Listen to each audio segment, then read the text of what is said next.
Welcome back to Excel 2010 for Beginners, brought to you by ExcelLearningZone.com. This is lesson 7 of 12. If you landed on this lesson first, you can click on the link in the video window above to start back at the beginning. In lesson 7, we'll start to look at how to make our spreadsheets more professional. We'll learn about cell alignment, cell ranges, bold, italics, and underline. Now that we know how to enter data into a spreadsheet and edit that data, let's learn how to format the spreadsheet to make it look a little more professional. The first change I would like to make involves the column headers. Notice how January, February, March, and April line up on the left side of each cell, but the numbers underneath them line up on the right. It makes for a very messy column. This is the way that Excel was designed. Text values will always line up on the left side of a cell, whereas numeric values and dates and things like currency amounts will line up on the right side of the cell. You can change the alignment of a cell using the alignment functions up here in the alignment group on the Home tab.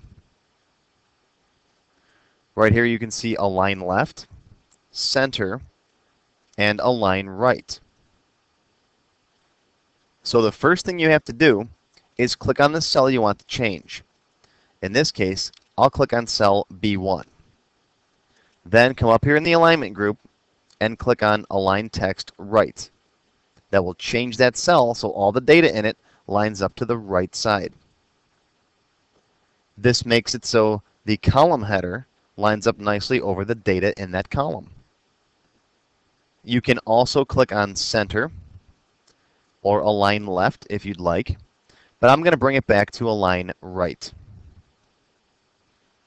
Now don't confuse the horizontal alignment with the vertical alignment. These three buttons up here will align the value to the top, middle, or bottom of the cell if you have a tall row, and we'll see how this works in a future lesson.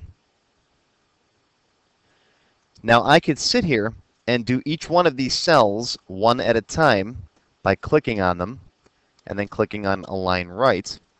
And this isn't too bad, only having 4 cells to do. But what if I had 40 cells? That would take a long time. There has to be a more efficient way to apply a single formatting command to multiple cells. So I'm going to undo that. I'm going to come up here and click on the undo button a couple times. Undo, undo, undo, undo. And I put them all back the way they were when we started this lesson.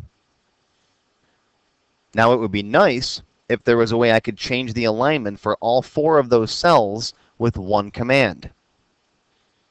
In order to do that, we have to select multiple cells. You can select multiple cells by moving your mouse over the middle of the first cell, right in the middle, click, and then drag to select additional cells. I've now selected a range of cells from B1 to E1. Now if I make any change, for example, align text right, it affects all of the selected cells in that range. Cell ranges can be horizontal, like that one.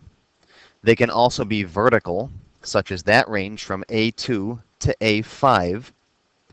Or they can be both horizontal and vertical. For example, this is a range right here from C2 to E5. This range shown here from B2 to E2 is represented by B2 colon E2. And we'll see a lot more of this when we start dealing with formulas and functions. That's how you refer to a particular range. It's the starting cell colon the ending cell. This range is C3 colon D5. It starts at C3 and it goes down to D5. Now don't worry too much about this right now. You're not going to be quizzed on it, but I just want to expose you to it so later on when we get to formulas and functions, you've seen it and you're a little more familiar with it. A cell range is simply defined by its upper left cell, followed by a colon, followed by its bottom right cell. Now the next thing that I'd like to do is to bold my column headers. So I'll take my mouse and I'll click and drag to select A1 through E1. Let the mouse button go. Then I'll come up here and click on the B for bold button in the font group on the Home tab, and that will bold all the selected cells, A1 through E1. And if I click off of them over here somewhere, it makes it easier to notice. If for any reason you decide you don't want those cells to be bolded, simply select them again and click on Bold. That turns off the bold feature. Remember I mentioned that a little while ago.